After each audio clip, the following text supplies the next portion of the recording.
¿Qué tal? Bienvenidos a esta nueva charla. En este caso vamos a estar hablando sobre los carbohidratos. Iremos viendo poco a poco pues, qué son, cuáles son sus funciones, cómo nos pueden beneficiar y cómo no, e iremos dando estrategias para ello.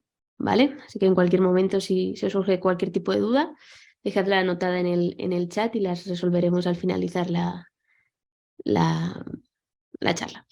Vale, pues empezamos. Bueno, como os decía, eso, vamos a ir viendo un poco todo. Empezaremos por conocer bien qué son en concreto los carbohidratos, ya que se habla mucho de ellos, pero quizás no se entre tanto en profundidad. ¿Para qué sirven? ¿Qué es esto de la flexibilidad metabólica que últimamente también está a la orden del día? ¿Qué patologías se pueden asociar con el tema de los carbohidratos? Y por último, estrategias para saber, pues eso, cómo utilizar estos carbohidratos a nuestro favor y, y poner en orden el metabolismo. Vale, pues vamos a empezar un poco conociendo qué son en concreto estos carbohidratos. Decir que son, pues eso, un tipo de moléculas que principalmente su función principal es aportarnos energía, ¿vale? Los podemos encontrar en muchos alimentos, que ahora veremos más adelante según el tipo en donde los podemos encontrar. Y su nombre pues deriva de que la molécula del propio carbohidrato contiene principalmente tres, carbono, hidrógeno y oxígeno en su estructura, ¿vale? Entonces, tenemos varios tipos. Tenemos los que se componen, a ver que no pasa esto, por simplemente un azúcar, ¿vale? Que son los llamados monosacáridos, que estos se absorben en el intestino sin necesidad de que pasen por ningún tipo de proceso digestivo, ¿vale? Simplemente como son una molécula suelta, como aquí podéis ver, tenemos por ejemplo la glucosa, que es la más conocida, y también la fructosa, ¿vale? Son moléculas simples que por tanto no van a necesitar ningún proceso digestivo para poderse absorber, van a pasar directamente al torrente sanguíneo, ¿vale? La glucosa pues la podemos encontrar en alimentos como la manzana, la cebolla, la batata, y la fructosa más en pues, frutas, miel, jugos. Después tendríamos los disacáridos, que lo que son una unión de dos monosacáridos, ¿vale? Está compuesto por azúcares simples. Entre ellos tenemos el ejemplo de la sacarosa, que tenemos aquí abajo, que es la unión de una molécula de glucosa con una de fructosa. Por otro lado tenemos la lactosa, que es la unión de la lactosa y la glucosa, y también tendríamos la maltosa. Entonces estos sí que necesitan un pequeño proceso de hidrólisis a nivel intestinal para poder ser absorbidos y que pasen a ser monosacáridos y ya así absorberse. Y por último tendríamos los llamados polisacáridos, que son carbohidratos ya más complejos, que no son solubles en agua, y estos se pueden dividir en varios compuestos, ¿vale? Por un lado tenemos los homoglucanos, que son del mismo tipo todos los monosacáridos, y en otro caso los heteroglucanos, que son diferentes tipos de monosacáridos. Los más conocidos son el almidón, que pues, está presente en todo tipo de cereales, de raíces, de tubérculos, y por otro lado el glucógeno, ¿vale? Que más adelante veremos que es una forma de reserva de glucosa, es decir, cuando ya no necesitamos glucosa para obtener energía, se suele guardar en el organismo en forma de glucógeno. Esto en cuanto a tipos de carbohidratos.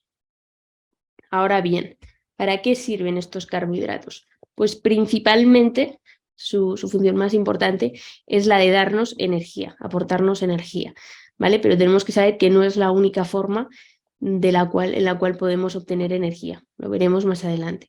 También es un componente estructural de algunas especies, sobre todo de insectos y plantas, ¿vale? Forma parte de paredes celulares y se utiliza también como precursor de la producción de pues, aminoácidos, lípidos, pero su principal función es la energética. Ahora bien, ¿cómo pasamos de esas moléculas de glucosa, fructosa, se transformen en energía para nuestras células? ¿Vale? Pues como decía, tienen que pasar principalmente el primero de los pasos es la digestión, a no ser que ya sean monosacáridos, que ya sea glucosa o fructosa, que directamente ya pasan al torrente sanguíneo. En caso de que no, pues sí que necesitarán ese proceso de hidrólisis que mencionaba previamente.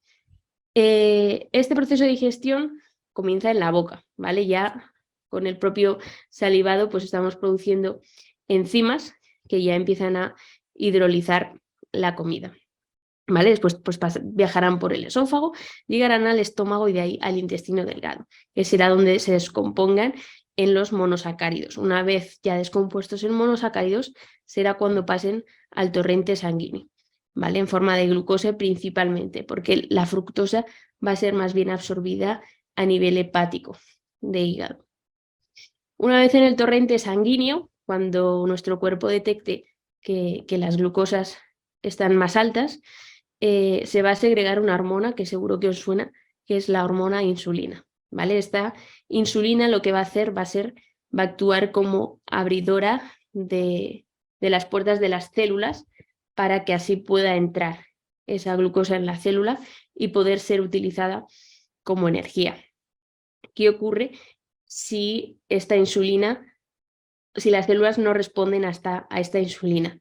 Pues que no se van a abrir esas puertas de las células, no va a poder entrar la glucosa a las células y por tanto se va a quedar circulante en el torrente sanguíneo, que esto lo veremos pues en casos como de diabetes. Por eso los diabéticos tienen niveles tan altos de glucosa en sangre, porque la glucosa no es capaz de entrar a la célula por esa resistencia a la insulina que se ha creado. Y entonces pues también obviamente las células no tendrán energía porque no puede entrar la glucosa. Bien, una vez que la glucosa ya está dentro de la célula, pues lo que va a hacer es descomponerse para poder transformarse en energía, ¿vale? Esta energía la obtenemos en forma de ATPs, se llama, ¿vale? Es un difosfato de adenosina, que es lo que, como la moneda de intercambio que nos da esa energía. Esto ya es un poco más específico, pero bueno, la glucosa tiene varias formas de podernos dar ese ATP. Una de ellos es sin necesidad de oxígeno, que será la glucólisis anaeróbica, que normalmente ocurre cuando realizamos un ejercicio a nivel de tiempo corto, pero intenso, como lo necesitamos de forma rápida, pues no va a precisar de oxígeno, pero también por otro lado, pues no nos va a aportar tantos ATPs como la que es aeróbica, que aquí vemos, ¿vale? Que esta se da más pues en ejercicios más de larga duración, ¿vale? Pero de menor intensidad. Y como decía antes, si el músculo llega a un punto en el que no necesita esa energía de inmediato, se puede almacenar, ¿vale? Tenemos un proceso en el cual podemos almacenar la glucosa en forma de glucógeno, ¿vale? Que se puede almacenar tanto en tejido muscular como en tejido hepático. Y así, de esta forma, cuando en un futuro podamos necesitar esa glucosa y quizás no dispongamos de ella a nivel celular, pues seremos capaces de, mediante otro mecanismo que se conoce como glucogenólisis, romper la molécula de glucógeno y sacar la glucosa que tenemos ahí almacenada. Vale. Por otro lado, a nivel hepático, esto era a nivel muscular, y a nivel hepático también podemos almacenar esa glucosa, ¿vale?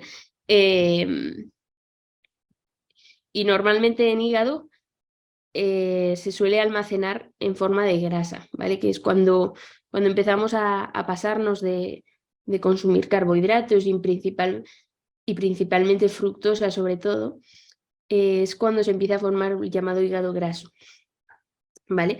Porque llega un momento en el que el hígado no puede utilizar más esa glucosa o se excede el consumo que estamos teniendo y entonces el hígado empieza a almacenarlo en forma de grasa, ¿vale? Y es ahí cuando, pues eso, empieza a darnos problemas en cuanto a triglicéridos, empiezan a alterar, a subir mucho los triglicéridos por encima del 100, ya deberíamos empezar a preocuparnos.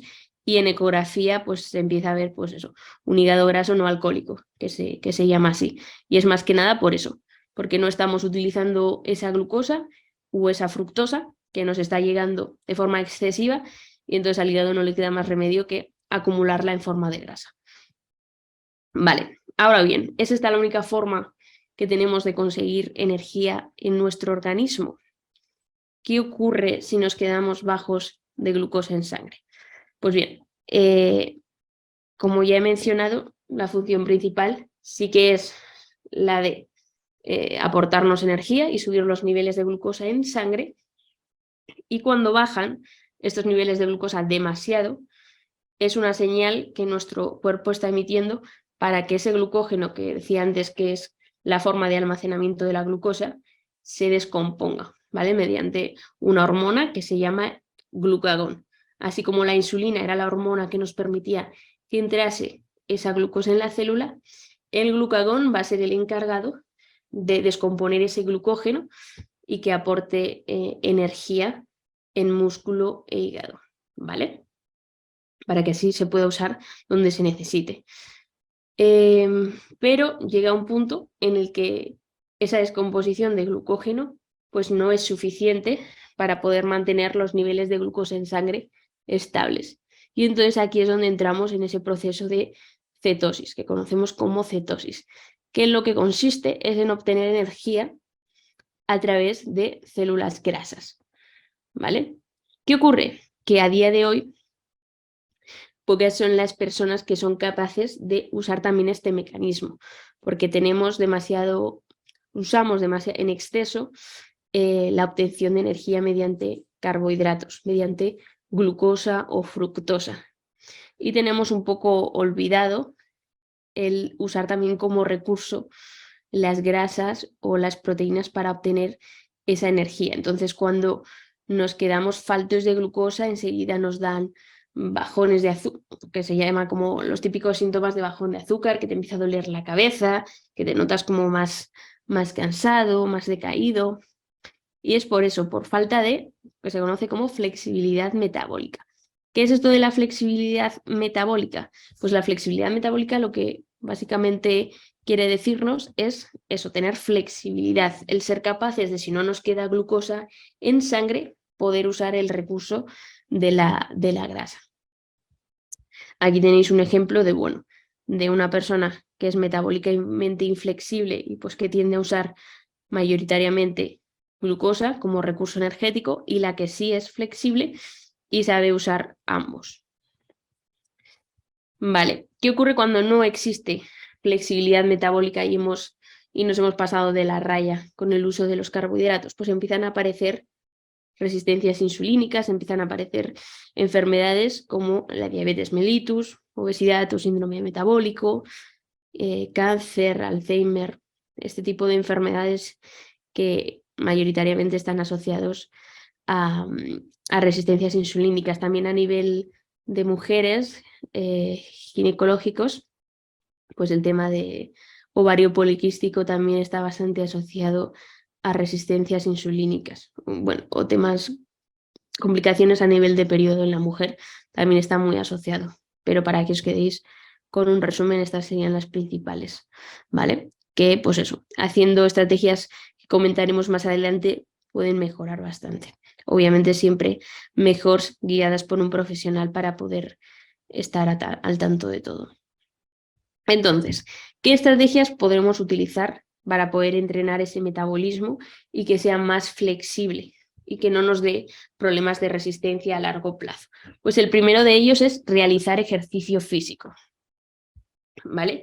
Está demostrado que realizar ejercicio físico nos ayuda a revertir esa resistencia que se puede crear a la insulina. Lo ideal será ir variando el tipo de entrenamiento. El mejor, el de fuerza. El de fuerza está demostrado, aquí luego os dejo bastantes papers que podéis echar un ojo y ahí os especifica el motivo, pero la fuerza es el ejercicio más adecuado para este tipo de resistencia insulínica. Eso y el entreno en ayunas también ayuda. Y lo ideal, como os digo, es ir variando, que no siempre el cuerpo reciba el mismo impacto, porque al final se adapta continuamente. Entonces es mejor ir variándolo, que un día hagamos ejercicio en ayunas, otro día, o sea, a primera hora de la mañana en ayunas sería lo ideal, que otro día salgamos a andar, que hagamos un poco de aeróbico, que hagamos fuerza, ¿vale? E ir cambiando un poco esas formas de obtención de energía, porque si estamos en ayunas, pues el cuerpo va a tratar de tirar vamos, no le va a quedar más remedio que tirar de grasas, sobre todo si la noche anterior no hemos ingerido carbohidratos.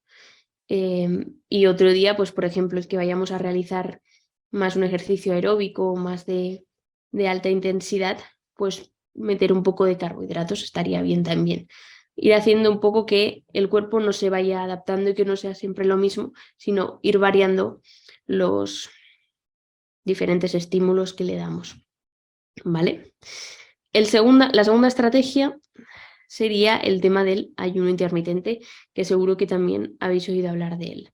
¿Vale? ¿Qué es esto del ayuno intermitente? Bien, pues no es más que tratar de alargar las horas que estamos sin ingerir nada de alimentos. Lo más sencillo, pues o bien adelantar un poco la cena o bien retrasar un poco el desayuno. De tal forma que si, por ejemplo, estamos acostumbrados a cenar a las 10, 11 de la noche y desayunar a las 7 de la mañana, que nos daría en torno a unas 9 horas de ayuno, pues tratar de alargar ese rango. Si ya conseguimos empezar a cenar a las 8 y también desayunar un poco más tarde, tendríamos unas 12 horas de ayuno, que sería un buen punto de partida para empezar. ¿Vale?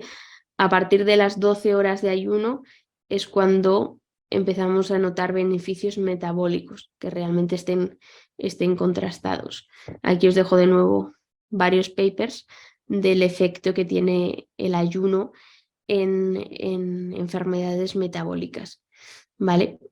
Y lo ideal de nuevo sería no hacerlo todos los días, sino ir variando y también irnos escuchando, que si nos levantamos un día, sobre todo los fines de semana, que igual tenemos como más capacidad de adaptarnos y no tenemos hambre, pues pongamos ese desayuno, o incluso si podemos algún día nos lo saltemos y nos esperemos al almuerzo o a la comida.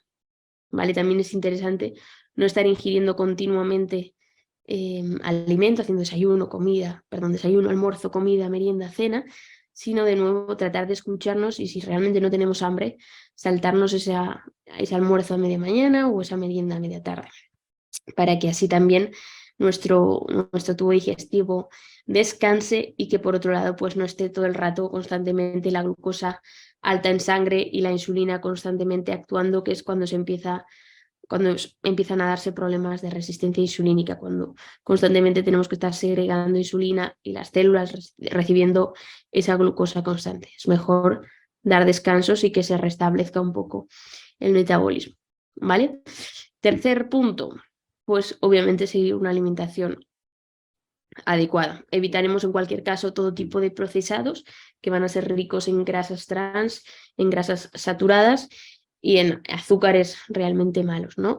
Y por otro lado, pues trataremos de aportar buenas grasas, pues principalmente provenientes del aceite de oliva, aguacates, nueces, semillas, pescados azules, y buenas proteínas también, carnes y pescados, huevos, ¿vale? Todo esto pues hará que se reduzca el riesgo de padecer un síndrome metabólico y aumentaremos por otro lado esa sensibilidad a la insulina. Bueno, aquí un paper que está muy bien del 2020, ¿vale? Que también pues eso, revisa un poco las estrategias para el síndrome metabólico en cuanto a nutrición y dice pues eso, aumentar más el consumo de verduras, de frutas, pescados, granos complejos o carbohidratos complejos, es decir, batata, legumbres, quinoa, arroz, más que típicas harinas refinadas, harinas blancas, azúcares que no nos van a aportar mucha cosa, ¿no? Que es lo que tenemos por este lado, que es lo que nos recomienda que reduzcamos. Carnes rojas, carnes procesadas, snacks, ese tipo de cosas. Y por último, observar los principios de la crononutrición, que eso está en realidad muy relacionado con el tema del ayuno. Lo que queremos también ayunando o alargando ese tiempo de no ingesta es adelantar un poco esa cena para también poderla cuadrar un poco a la crononutrición o los ritmos circadianos, ¿vale? Nuestro día tiene 24 horas pero de luz, según también la época del año, tiene menos. Y lo ideal es que todos nuestros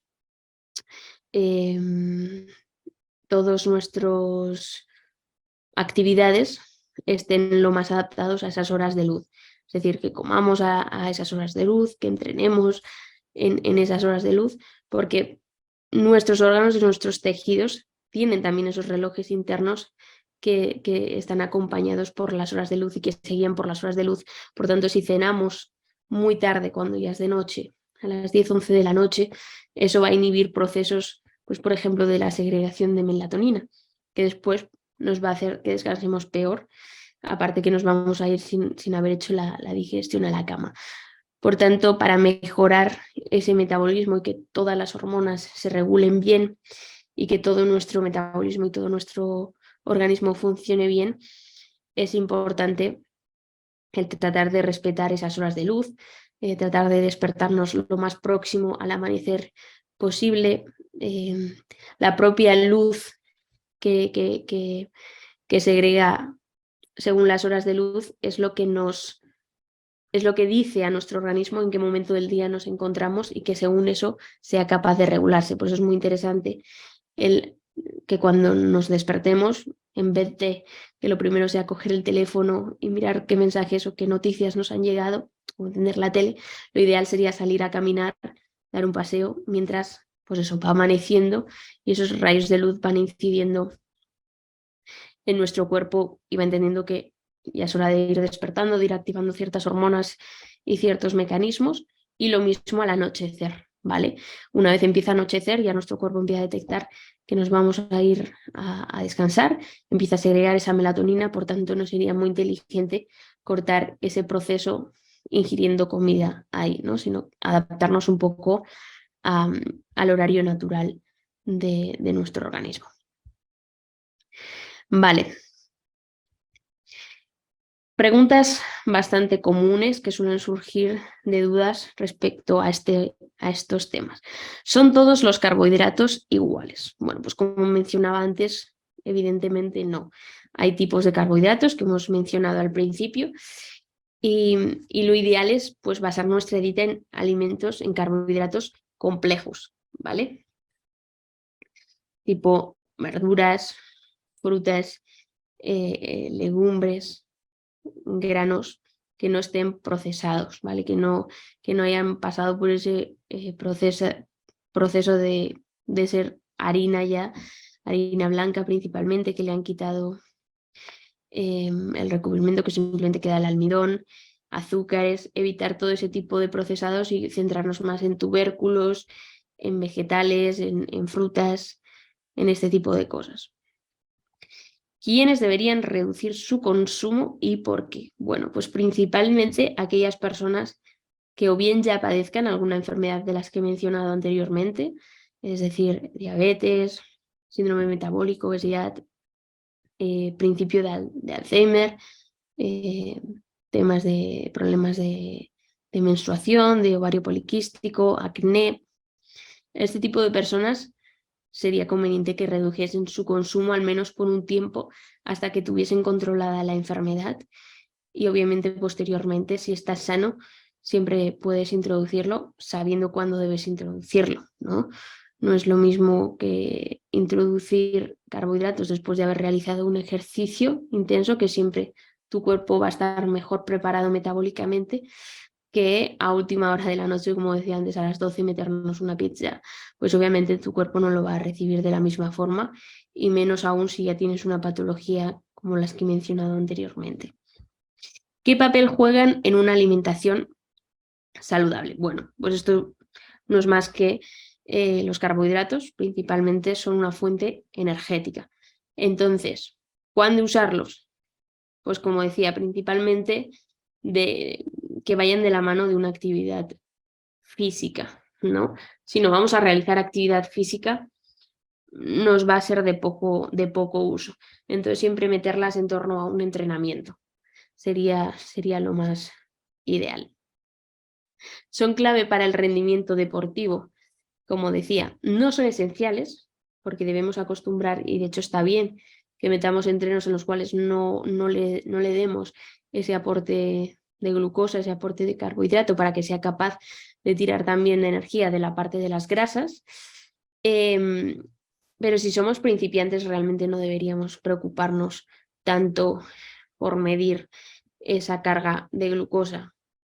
Sin embargo, si ya estamos realizando una actividad física extenuante que tiene una carga potente, que va a ser incluso larga en el tiempo, pues ahí ya sí que sería necesario calcular el haber hecho previamente ciertas recargas de glucosas, ¿vale? Pero si no, no debemos darle mayor importancia. O que nos preocupe, que hay mucha gente, pues eso, dice, no pudiera hacer deporte, que no he comido nada antes, tal. No debemos preocuparnos y vamos a empezar a ser más flexibles en ese sentido. Y por último, si son peligrosas estas dietas bajas en carbohidratos y también si son sostenibles en el tiempo. Bueno, pues peligrosas, como habéis visto, no son, porque nuestro organismo es capaz perfectamente de obtener energía de otros medios, no solo de la glucosa, no solo de los carbohidratos. Y sostenibles a largo plazo es lo que tendríamos que valorar según cada caso, ¿vale? Según el punto de partida de cada persona. Normalmente lo ideal es tratar de llevar una dieta más baja en carbohidratos en temporada invernal, temporada de invierno, porque al final pues vamos a tender a ser mucho menos activos, vamos a tener menos horas de luz y por tanto va a ser lo más ideal. Y sin embargo en verano, que es lo más natural, también hay más frutas, ¿no? Sí que podemos aumentar un poco más ese consumo de carbohidratos. Y esto sería todo por esta charla, así que muchas gracias, espero que os haya servido y ahora vamos a contestar las dudas que os hayan podido surgir durante la misma.